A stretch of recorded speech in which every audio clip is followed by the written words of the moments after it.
Good evening, everyone, and thank you for joining us again for another episode of Project Sanity. I am your host for the evening, Brandon Sutton, and I just want to say thank you to Nicholas Nolan of the Takedown with Nick, also on this channel, for filling in for me last week while I went to network, party, and eat food. Uh, to Before I get started by introducing my co-host, I just want to say thank you also to the Benjamin Dixon Show channel for allowing us to stream here. And so if you're new to watching the show, if you like what you see, and I know you've only seen me so far, so how could you not like it? That's probably why I Subscribe. don't like it. We're gonna get started. Uh, Please subscribe, like, share, and we have a great show planned for you tonight. Joining me, as always, is my Socratic life partner, Adair Schmidt. Say hello, Adair. How you guys doing? I'm sorry you had to, see that ugly mug for the first couple of minutes of the show, but I promise it gets better. It always gets better. And my producer slash second co-host, Richard Green.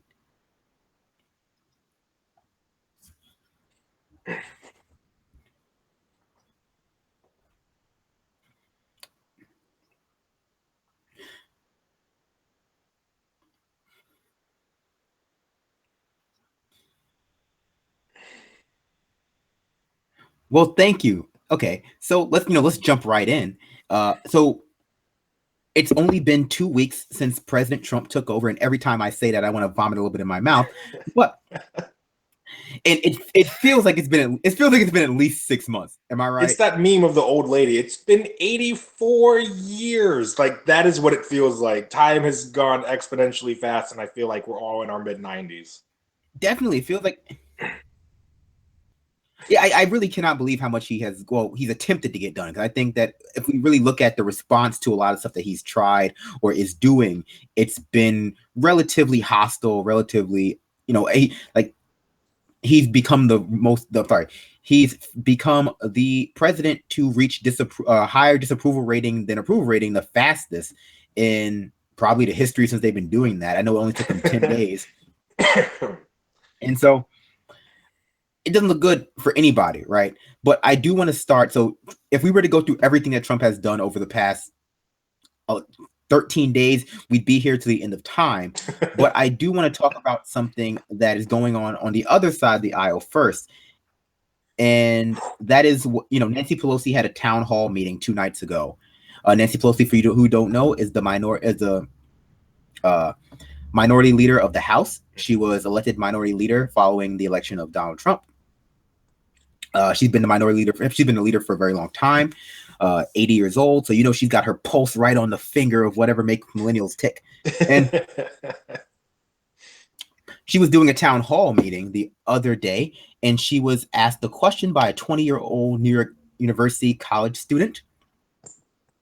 He went rogue. Trevor Hill went rogue. He had a question planned out, but he changed his question at the last moment from his approved question to this one. So basically, he starts with the premise that the majority of people between the ages of 18 and 29 do not support capitalism. That's from a Harvard poll in April. 51% of people between ages of 18 and 29 do not support capitalism. And so he goes, that's not me asking you to make that's not me asking you to make a radical statement about capitalism, but I'm just telling you that my experience is the younger generation is moving left on economic issues. But I wonder if there's anywhere you feel the Democrats could move farther left to a more populist message, the way the alt-right has sort of captured this populist strain on the right wing. If you think we could make a more stark contrast to right-wing economics. And Pelosi responds with, I thank you for your question, but I have to say, we're capitalists, and that's just the way it is. And she goes on a bit of a tirade after that about, capitalism and the tendency for productivity not following this trends in wages, but it was largely just nonsense, right? So buzzword soup. It was word soup. It was it was very obvious that she had not that she had been given a list of pre-approved questions that she had time to think about, and that this question took her entirely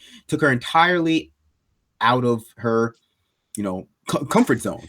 It's not something. Also 80 years old. I'm like, God. By the way, folks, that's what healthcare looks like, and lots of money, a la South Park. And what's the cure for AIDS? Drinking money. Like, I mean, I think that's all they do. They're on Capitol Hill, and it's just like this eternal fountain of youth. Because that doesn't look like your average 80-year-old person, but that just like that. The fact that she's, I'm 24, and she's older than my grandparents.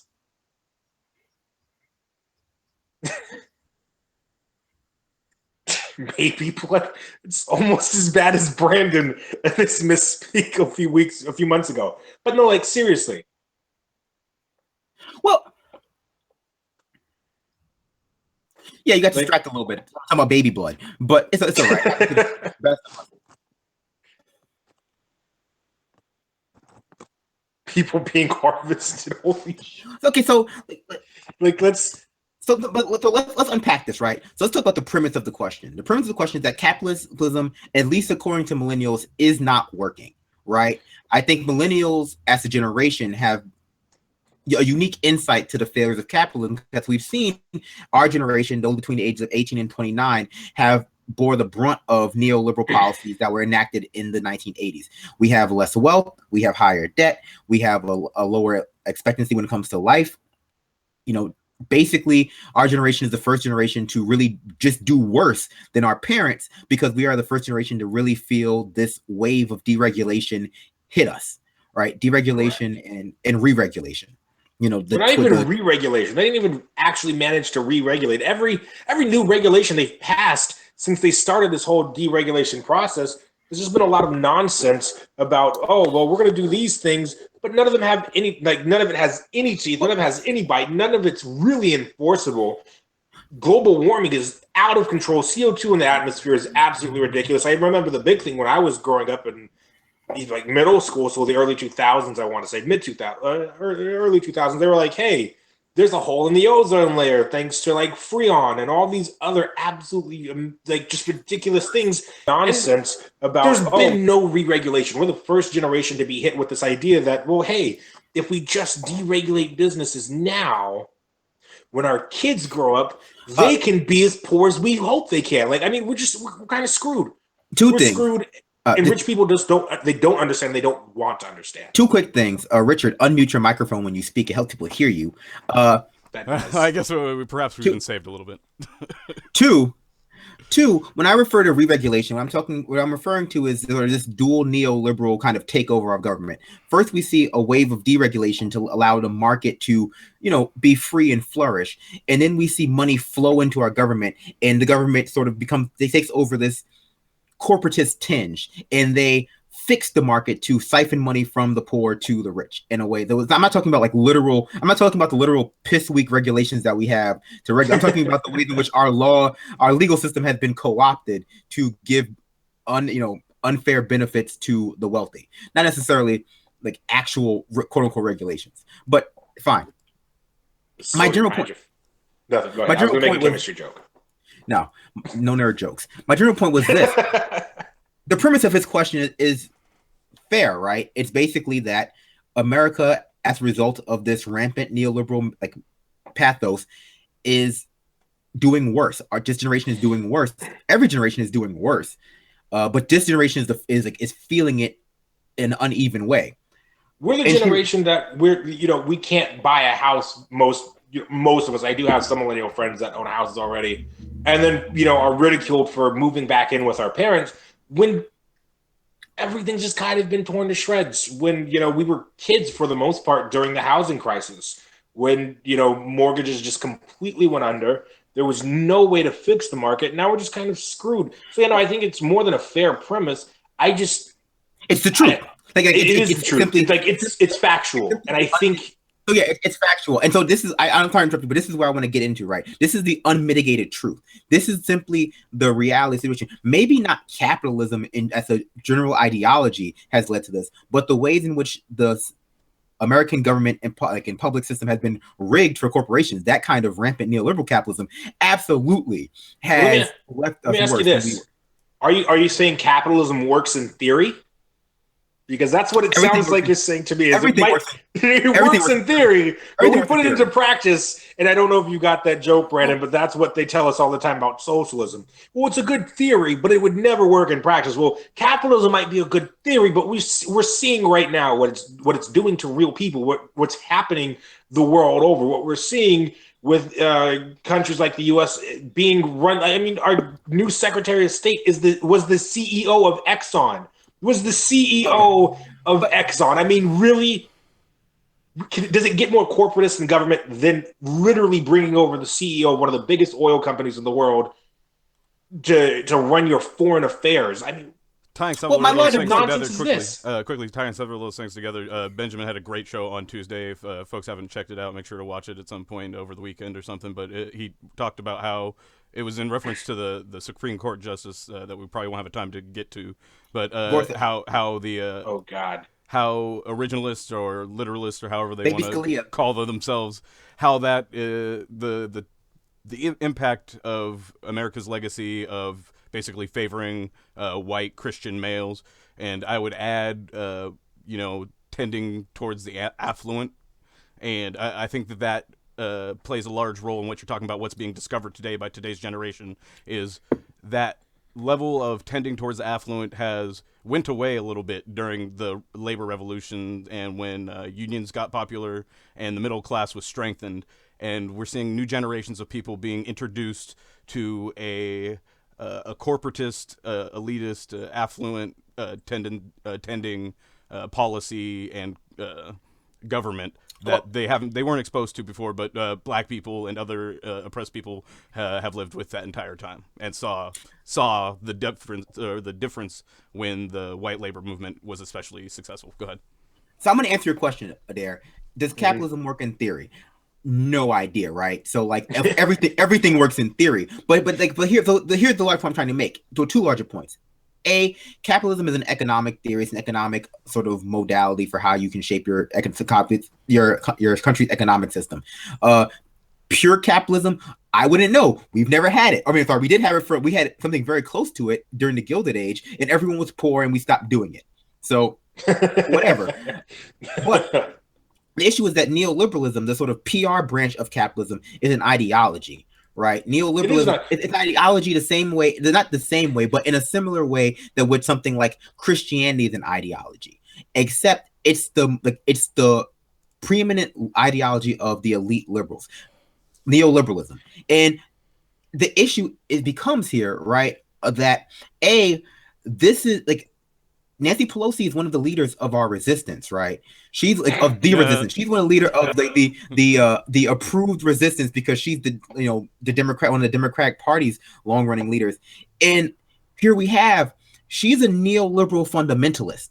She's an ideologue. What she's being presented with is not an opinion. It's not really an opinion. It's not really something that is completely discordant from reality. It's not the fanciful ravings of a Bernie bro. It is like, look at the standard of living in America. Look at the latest generation and what is projected that their standard of living would be.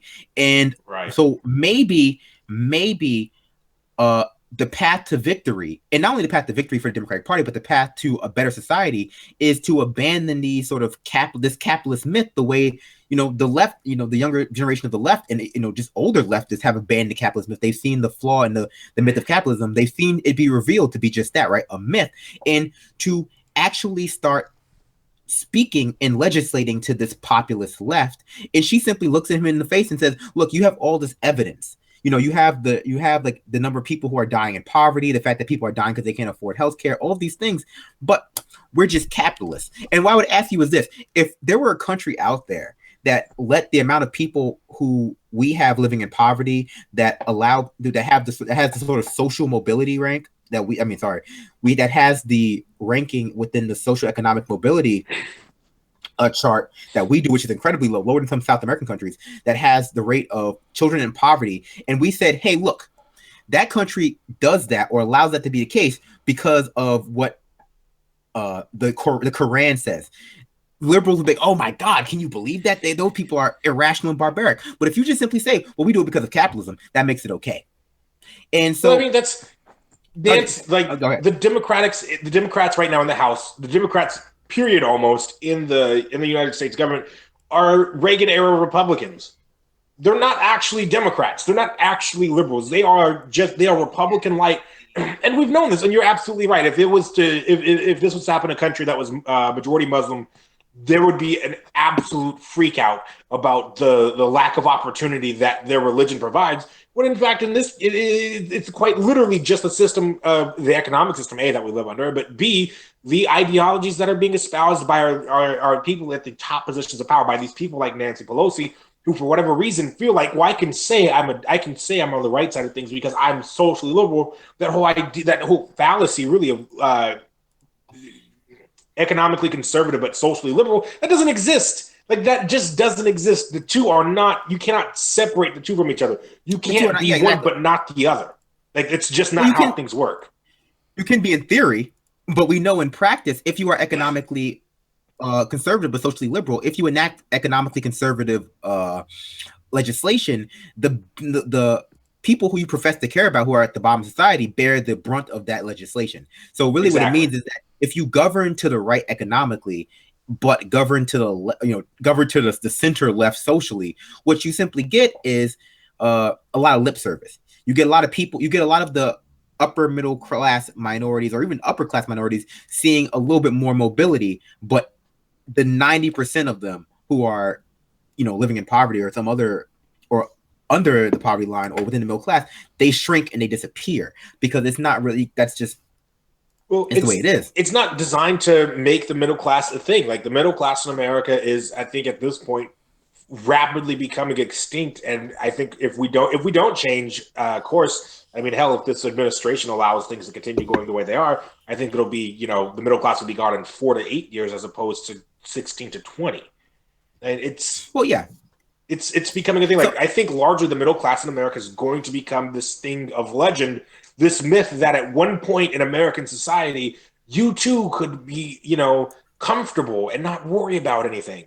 But thanks to the magic of neoliberalism, all of us that aren't already wealthy are kind of screwed in the long run, unless we rapidly change course now. But then you have those arguing, the incrementalists, right? Saying, well, a gigantic ship just doesn't turn on a dime. Well, this isn't a gigantic ship. It's a bloody country. We can enact legislation right now to start fixing these ills, but people are so drunk on this Kool-Aid that it doesn't register. Exactly. We could, right? We could enact legislation that could fix a lot of these problems. We've heard people suggest legislation, quantitative easement on student loans, things that would help.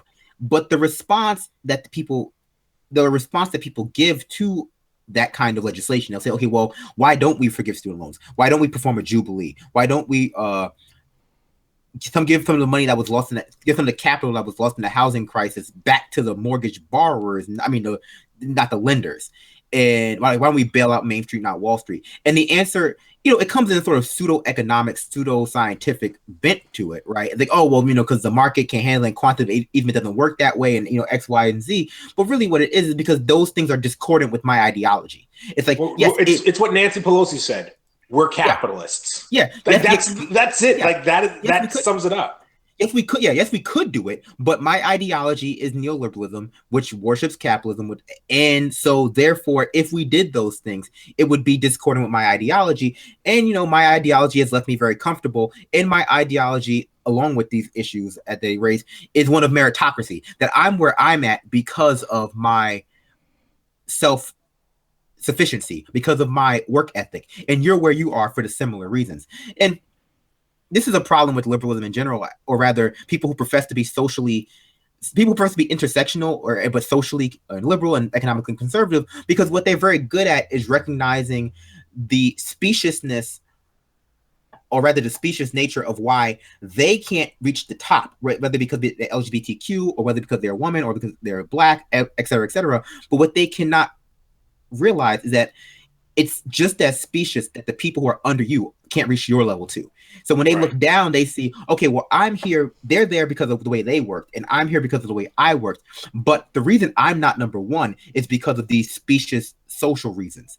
When it's like that fascist Milo. Like, people, identity politics is the fascist that got shut down. I know. Okay, I know who he is. Like, I mean, but like, no, seriously, it's this idea. I think I want to say so, but identity politics has been corrupted. It doesn't make a difference. It's been corrupted to become a political wrench that you can throw at your opponent, right, and just say, well, no, you're just practicing identity politics. Those things don't affect real life. And then Republicans are like absolutely the first ones to come up with this the most outrageous identity politics to try to cover up racism and all this other BS that they have going on. But our Democrats are some of, I think, frankly, the biggest perpetrators of what I call garbage identity politics. Your identity is absolutely immensely important to how you view the world, what you do, and how you feel things should move forward. But on the left, we have this idea that we saw, especially during the primary, you have to vote for so-and-so because of this portion of their identity and ignore everything else about them. So I do want to change topics, but I want to address what you just said because it's really important, right? And so what people don't remember, and here's a little bit of a history lesson, right? The critique of identity politics, the idea that identity should not matter in politics comes out of the neoliberal movement to begin with, or rather the Reagan deregulation movement. And what it was this. It was this notion that the government had too much power as civil rights era, Civil Rights Act, the Voting Rights Act, these acts that were coming out that were basically designed to combat the oppression that was faced by very specific groups. And so people started this critique of identity politics to combat that, but as a guise to strip away some of the government power and allow, for what Grover Norquist said, to allow the government to shrink to the size where it could be drowned in a bathtub. And now it's funny because we've seen it become full circle, right? Where the neoliberals have now adopted this bastardized version of identity politics. Also the right too, but I mean, they're neoliberals as well. Now use this version of, rather this shallow version of identity politics to justify their own corporate ideas, or rather justify the status quo, because what they'll do is they give this illusion of diversity. They pull out rich black person, rich woman, rich LGBTQ person, and gay fascist. What they will say is they'll say, well, hey, listen to this person because they are capable of speaking to the entirety of the issues that the group that they belong to, one of the groups they belong to. They don't talk about the fascists. They don't talk about the fact that they're rich. They don't talk about the fact that they're male. It's like whatever their oppressor is, the group, they can speak for that oppression. And what they does, that group, they say, okay, well, this person, this rich black lawyer, this rich black male lawyer can tell you all the problems that black people face, and they really can't. And it's this homogenization of the other. The other is just any other can speak for any other. It's fine. Wow. It's almost gotten to the point of parody in which a lot of networks will just do it almost on cue, where if something happens, you can expect, and they have the same people that you know who's coming. If it's CNN, you just expect Van Jones to pop out. Yeah, like Van Jones or Don Lemon. Like that's who they bring out every time. That's not to say that he's a bad person. It's not to say that he's an unlikable person. I'm just saying that's who they bring out, him and Don Lemon. Well, except for that New Year's Eve party when apparently it was quote unquote lit. So I mean, sometimes bring out Mark Lamont Hill on CNN to argue with that one cop. That's ridiculous. Go ahead. I do want to transition to topics, right? So I want to talk about. I brought up Nancy Pelosi. Transition. I'm sorry, I get my trans confused. So I want to transition topics, right? I brought up Nancy Pelosi because I've seen this dangerous trend. We talked about this before the show started. This dangerous trend now that exists where we have two extreme sides of this coin, right? We have I would say your liberals, your center leftists, your center rightists too, right? Who want to use the existence of Trump to absolve and nostalgize and give and not even forgive, but to raise up every president who came before Trump, right? They want to say, well, Bush is forgiven for his illegal wars, Obama's forgiven for whatever he did, Clinton, other Bush. No one bring up Jimmy Carter because Jimmy Carter was whatever. But basically, if you can't, honestly, Jimmy Carter had for lack of a better word, to stand up to the military-industrial complex and not simply just go to war as soon as someone said, "Hey, those people are dangerous." But he's been painted as a coward, but a lot of times no, he said no to the military, and I appreciate that. But issue is here. The other side, the radical leftists, every time you say something about Trump, right? Every time, and I hate to shout Jimmy Dore, but Jimmy Dore kind of falls in this category too sometimes. If you say something bad about Trump, if you point out that, okay, listen, a uniquely shitty president, right? He's cartoonishly evil. He is Saturday morning cartoon evil, and Gaffney and Bannon is like the Mum Ra of his candidate. If you watch Thundercats, he's like the Mum Ra, and Gaffney is I don't know, Lord Zed. They're just out there being awful. And what they want to say is, well, look, Trump banned these Muslims, right? But Obama had an extra vetting list and a visa waiver program, and he did all of these things that are almost within the evolution of what Trump did. They may be the Australopithecus to Trump's human. Right. And they want to ignore this wide gap between what Trump is doing and what Obama did. And both sides of this, the people who want to, only talk about what Obama did and not really acknowledge how uniquely awful Trump is, because he is uniquely awful. Don't want to forgive Obama and what? Thank you for being President Obama. Right. Yes. And so I want to get your thoughts. I keep rambling. So please, you go first, please. It is absolutely a thing. And I call myself a militant leftist, and I don't mind the term at all. But I think a lot of people that aren't, quite as hardcore left as we are would call us the militant left. And a lot of people on the militant left are so quick to respond to anything and everything that Trump does as, well, Obama did this, or Obama did that, or Obama did these things. I'm like, that's fine. If you want to critique Obama, I'm all for it. I am with you there. I will be the first one to say, hey, you know what? Obama did, here's something that Trump is doing that is absolutely reprehensible. And you know what? Let's expand and talk about history a little bit. You know what? This is a continuation of, not just a continuation of something that Obama may or may not have done, but in often cases, an extreme ramping up. It doesn't have to be one or the other. There doesn't need to be this extreme admiration and just revisionist history written about Obama in the way that we've seen revisionist history written about George W., about Bill Clinton, about George H.W., or especially Ronald Reagan. Good Lord, you can't go anywhere without Republicans practically ejaculating in their pants over Ronald Reagan. You mentioned his name and people just faint. It's horrible, and we don't need to do that with Obama. But you cannot ignore what's going on right now. You can't ignore mass protests at airports. You can't ignore the fact that Trump's Muslim ban was deemed unconstitutional.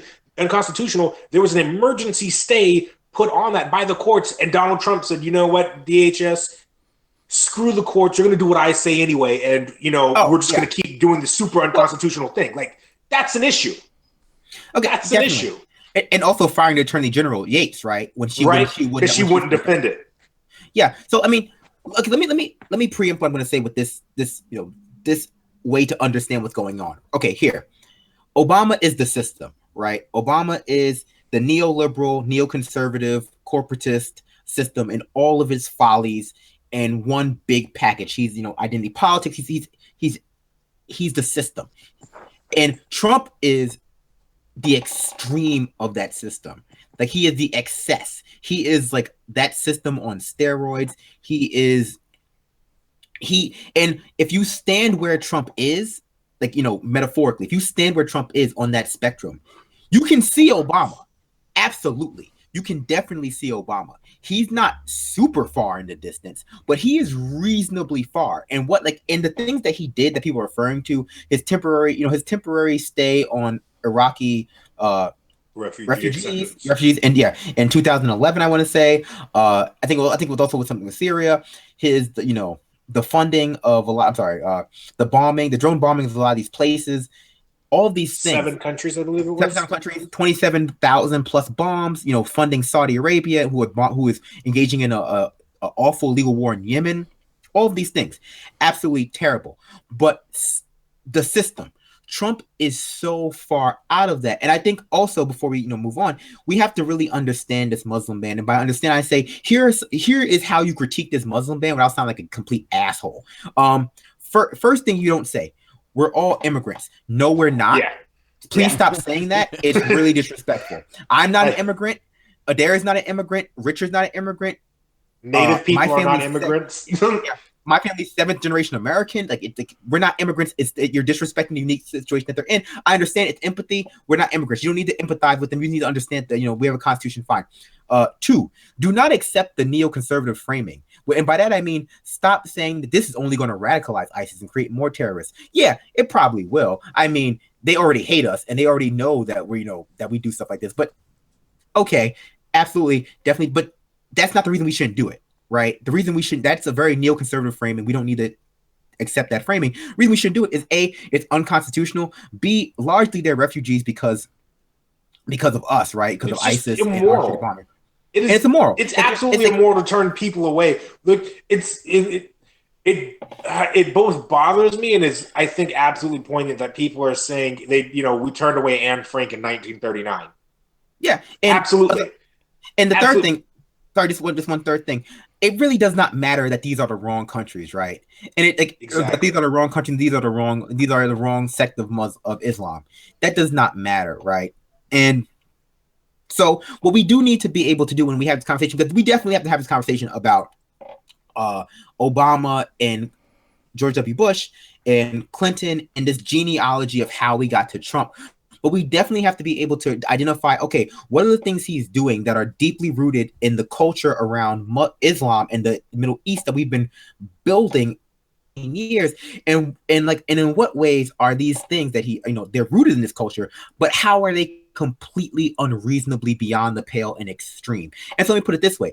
I mean, let me give you an example. Okay, our media has been for the past 20 years very, very Middle East and dehumanizing Muslims, right? Both through explicit rhetoric and implicit apathy towards their suffering, and which kind of justifies it in a certain way. So by that I mean, it's like they've largely homogenized Islam in the Middle East, insofar that it's been like, okay, well, we're bombing 7 countries, but they are terrorists, et cetera, et cetera, et cetera. They've painted Islam as an inherently problematic religion. Like if you happen to believe Islam, if you happen to be a worshiper of Islam, you are inherently problematic. And even, let's be honest, the Obama administration, in the way they define terrorists, is an incredibly dehumanizing definition. It's okay, well, if you're a male between the ages of X and Y, you are a terrorist until you are proven not to be one. And so we have this picture within our popular culture of the Middle East as simply a place that is populated. The Middle East as this large, just completely homogenous region. They have no internal structure. They're all sectarian countries. There are no secular countries.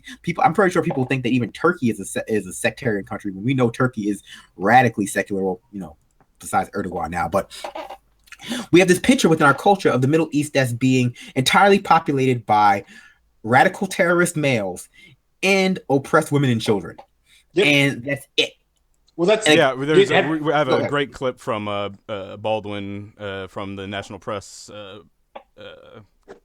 thing in 1986 that we're going to end the show with, hopefully, if we leave ourselves about a minute and a half, that kind of clairvoyantly mentions this, or I guess it's observing it at the time also about what you're talking about with basically homogenizing of the Middle East and our perception there. I just quickly wanted to mention also, before we get too far away from that, we absolutely have to find things to not just point out what Trump's being extreme about, but things to coalesce around. And I think some sort of nationalized healthcare, government-run healthcare is a really big one, particularly because 4 out of 10 Republicans support it. And it's something that, in my opinion, one of the things that we're really going to have to focus on in the future is who are we trying to win over, to get to show up, to get to vote, to realize our agenda. Who are we trying to get new voters? Are we trying to convert moderate Republicans? Are we trying to get people who believe in some of the more institutionalized things? Who are we after? Because who we're after, our audience is critically important to how we tailor our arguments, and I think different people will be targeting different folks. Absolutely. And I think, I'm sorry, just one point. And I think that comes down to my larger point too, right? Where it's just like we have to pinpoint why our people, and this is why we should be critiquing Obama right now, not because like we have to be, because like let's be honest, and this is not to shame anyone, but a large portion of America has been complicit in the destabilization of the Middle East in this refugee crisis by apathy, right? Enforced apathy by the media. I'll admit that I have not done enough, and I wasn't always aware, and that matters, you know. And I think it matters, but we like I'll take Obama. We're not looking backwards. We're going to look forward, right? It doesn't matter where you were in 2012, and the people who are out there saying things like, well, you know, if you weren't protesting the bombing of and Yemen and Sudan and Libya, you have no right to be doing this now, or you need to, you're just newly woke. Shut the hell up. But here's the thing, right? We do have to relitigate Obama's memory and his presidency for this reason, because people need, and this reason, that's why I brought up Nancy Pelosi again. We cannot allow people to think that there is a solution there. It's like we cannot allow people to believe that there is a solution in going back to the Democratic neoliberal policies, because there is not.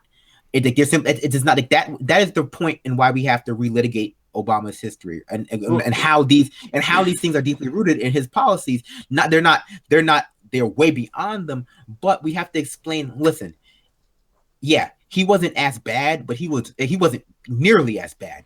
But he was still incredibly problematic, and we cannot go back to this. It's not nearly enough to resist Trump. To resist Trump, we have to resist neoliberalism. We can't simply resist the extreme incarnation of the problem. We have to resist the entire problem, which we used to call the status quo. But that's no longer the status quo. And listen, you're newly woke, and you don't like being harassed about where you were 2 weeks ago. Absolutely, but you have to understand, everyone needs to understand that there is simply no solution in Democrats. There's no solution in them the way they act now. If people can take over the party, absolutely, that's a different story. But there's no solution in Nancy Pelosi, because what she said, yeah, I understand all of these problems with them, all the problems we've caused, I understand them, but you don't understand. That's just the way we do things. That's just the way we do things. And sorry, just one last point. People were confused. Yeah. And I'm sorry. No, the Green Lantern monologues. That's what tonight's show is. No. But here's the thing: people were confused about when the Democrats gave the third way $20 million to figure out why they lost. And I was like, that's not what they paid them for. Democrats know why they lost. Like, they're not stupid. You should never believe that the Democratic establishment is stupid. Cory Booker is not stupid. Nancy Pelosi is not stupid. They know why they lost. What they want to know is, how can they win without giving up their neoliberal rhetoric? How can they win without abandoning the corporatocracy? How can they win without abandoning? And the answer is they can't. You simply can't. Okay, go ahead. I'm sorry. Okay, but you guys. So you're good. But by the way, once again, folks, Green Lantern monologues. He'll be here every Thursday. So I want to get back to the point they talked about earlier. This idea that we just kind of dehumanize people in the Middle East, and I want to point out an exchange I've been seeing on Facebook that originally happened on Twitter about a tweet from, I want to say it was CNN, and this white dude replied with a picture of women in burqas and their arms chained together, and he said something. It was something about Iran, and I can't remember the context of his thing, but basically it was like, all the women and children are oppressed, like you said, a lot of Americans think. And a guy from Iran replied and was like, "How about no?" And was tweeting. It was, excuse me, the left. It had it said Iran before and after Democrats, and on the left it had Iranian women from 1970 or so. No headdress or anything like that, and just kind of hanging out and reading. And then it had that picture right next to it. But the fact of the matter is, they're real people. And he's like, you forget that. And he's like, I have people ask me all the time, is it safe to come to Iran? And I'm like, how are you asking me that when you have people with guns running around in America? He's like, you have people with guns just going out and shooting people in your country, and you're asking me if it's safe to go to Iran. He said it was Americans that, purposely overthrew our democracy because we wouldn't give out the oil in the way we wanted. But I actually want to throw this back further than that even. I want to throw this back further than America's complacency and, frankly, help in throwing over governments. I want to take this back to the era of slavery in the United States, and why in America we're so good at just dehumanizing people that happen to be Muslim, that happen to practice the Islamic faith. Did you know that about 20 to 30% of African slaves brought over were Muslims? 20 to 30% of African slaves brought over to the U.S. were Muslim, were practicing Muslims. And there was never a complete assimilation, if you will, from Islam to Christianity by these slaves. So Muslims have been in America since slavery has been in America, since black people have been in America. The first American Muslims were black. There was pseudo-Muslim societies started. The Moorish Institute for Science is the first one I can think of off the top of my head, and that was founded in, I want to say, 1929. So you've had these institutions, this ideology, this existence of the Muslim American since, again, slavery. But we're so good at dehumanizing Muslims because our dehumanization of Muslims, our Islamophobia in America, is rooted in anti-blackness. And we've got hundreds of years of dehumanizing of black Americans, of black people, period. And now we're able to project that to the Middle East. So a lot of the arguments that you've seen about black people, barbaric, don't know better, will come and steal your white women, will attack you for no reason. You're seeing the same rhetoric. No need for personal attacks against Brandon. You're seeing this rhetoric come around again. And stealing white women. But that's what you're seeing now coming around. You're seeing these old tropes of anti-blackness being applied to people from the Middle East. We're so good at ignoring Muslims because we've been great at ignoring black people for the last 300 years. Well, that's a great point. Get in there, Brandon. I just wanted to mention in that National Press Club video that from Baldwin, he mentioned when asked a question about race relations, he mentioned he supposes the idea of White History Week, getting directly at this about teaching white people about the history of how they've done this to folks, and so that because until we do that, we're not going to be able to really move forward because they're operating from a position of almost full ignorance of how we got here regarding how it's going to be applied going forward into the Muslim community. We can have a White History Month if they'll put it on Wet TV. White entertainment television for those of you who didn't I get that channel. That's not what it's for. No. Okay, so yeah, you make a good point. And I think that people are also really bad at seeing the parallels in their ideology because they differ on the surface, right? I think that you have this sort of radical Christian element both in our military, which, George W. Bush, his generals called this a holy war against, the Middle East, against Islam. The Steve Bannons and Frank Gaffney, like these radical Islamophobe, Pompeo, who surround Trump, this sort of anti-Christian element that is so desperate to demonize and go to war with the Middle East for some sort of revolutionary crusade. But then you also have these people, these alt-right, classical liberal people who promote this kind of secular racism, right? This racism that is, rooted in this notion that, or rather, your Bill Maher's, your what do you call it? Your Bill Maher's, your the name is escaping me. It doesn't make a difference right now. But your Dawkins, there are people like that who are promoting this kind of racist agenda under the guise of secularism, right? I was like, they're just backwards. I mean, it's funny, right? Because ultimately we shifted from a position where one side where people who are want to kill them, or rather want them subjugated or dominated or re-educated because they worship the wrong God, and you have people on the left, the quote unquote left, who want them to have the same thing happen to them because they worship any God. Right, or rather, a uniquely problematic God by their definition, because they, again, this homogenized notion of the Middle East as being uniquely problematic, is unique, and it's really because they don't see the parallels between each other. Right, you will have like, they don't understand that this is all deeply rooted in this notion of Western American supremacy, that this sort of exceptionalism, and regardless of what you're talking about, your ideology is Christianity, or whether it's this sort of radical new atheist. No, because it's new atheism, right? It's a sort of radical. It is new atheist. There's new atheists. Yeah, the new atheists. It's like this radical racist new atheism. Not that all new atheists are racist, but what I'm talking about when I say that. Like prescription, but with different rationales.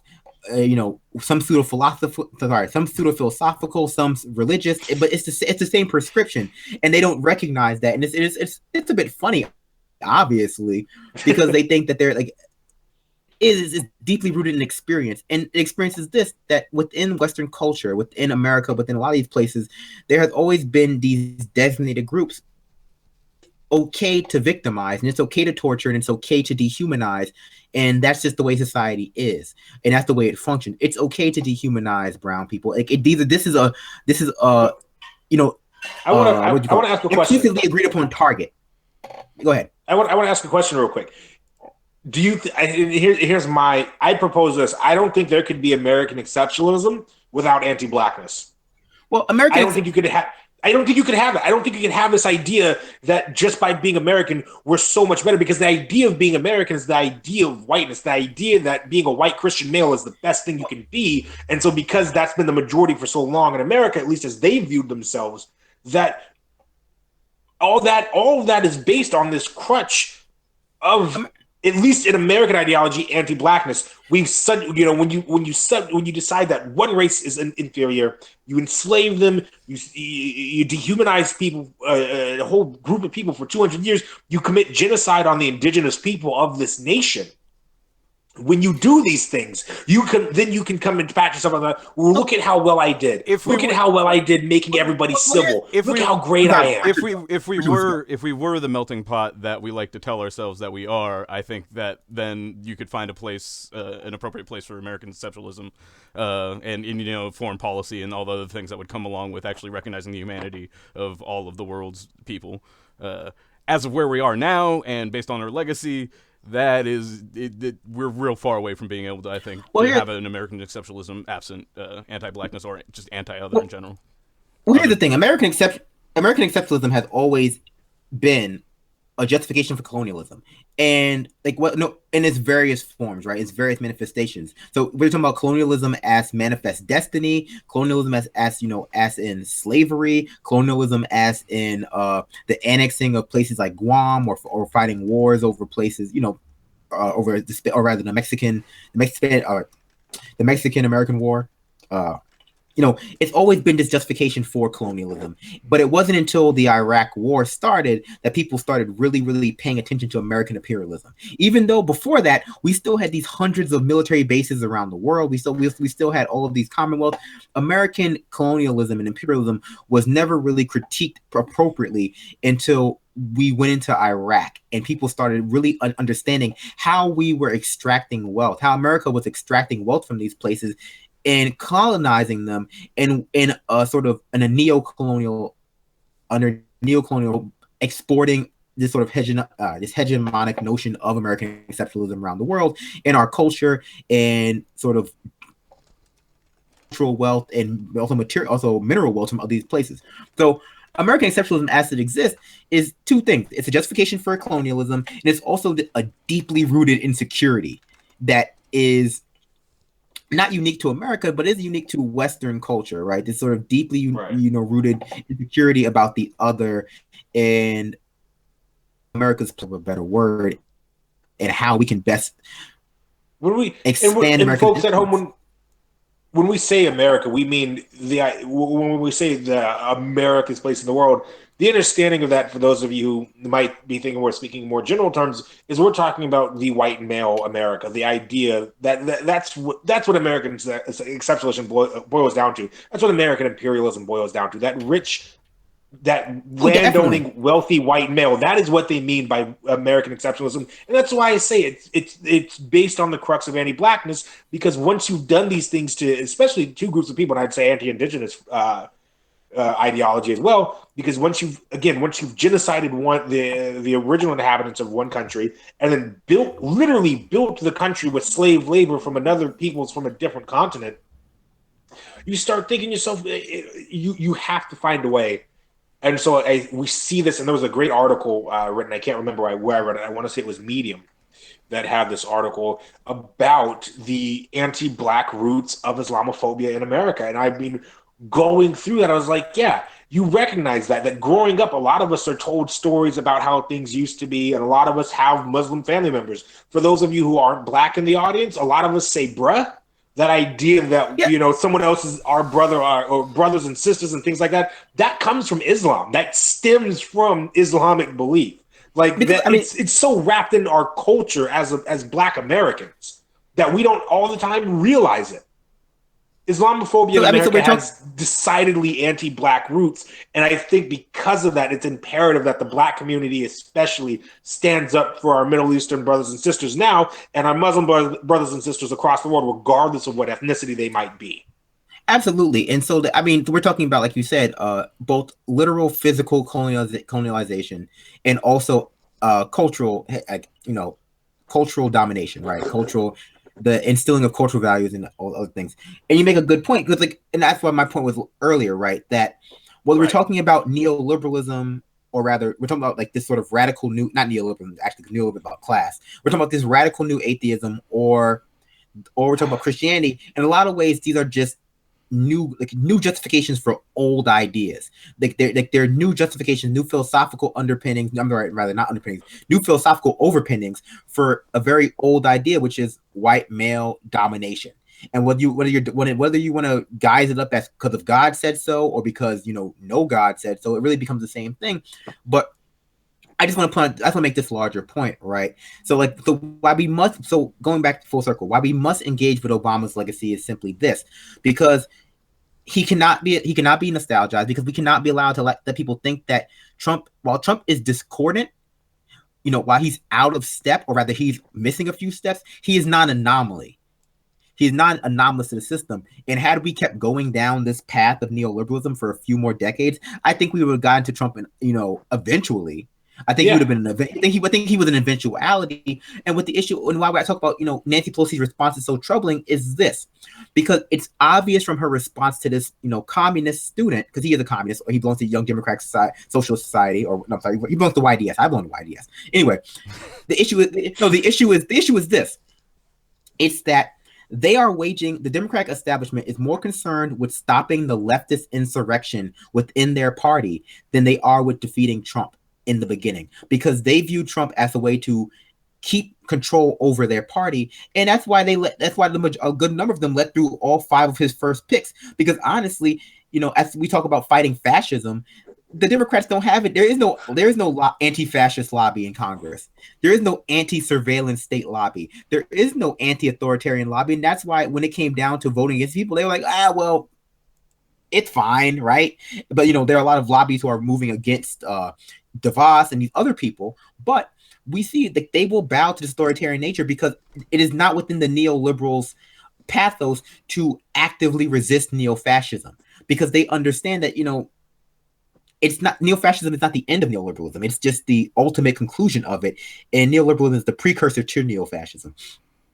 And so we have to be wary of the Democratic establishment trying to stamp out all leftism. But I think we have to call it there and say good night, because we're going to move into the Benjamin Dixon Show.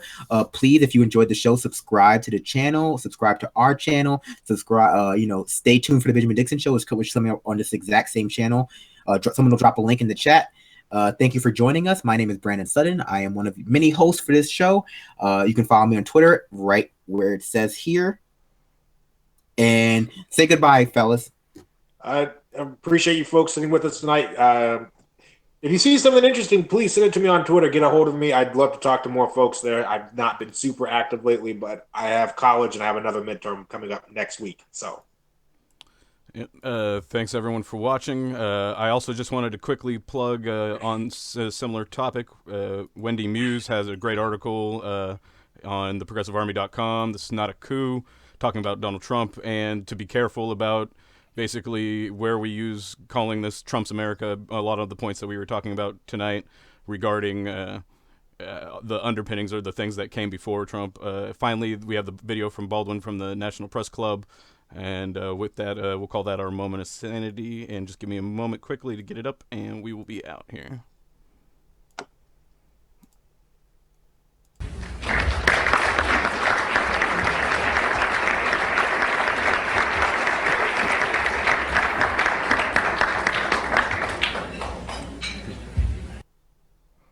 It's something that rendered is important, is that out of this endeavor, what we call the white American has created only the nigger he wants to see. The reason that's important and terrifying and corrupts the youth in here is because when this same white man looks around the world, he sees only the nigger he wants to see. And that is mortally dangerous for the future of this country, for our present fortunes.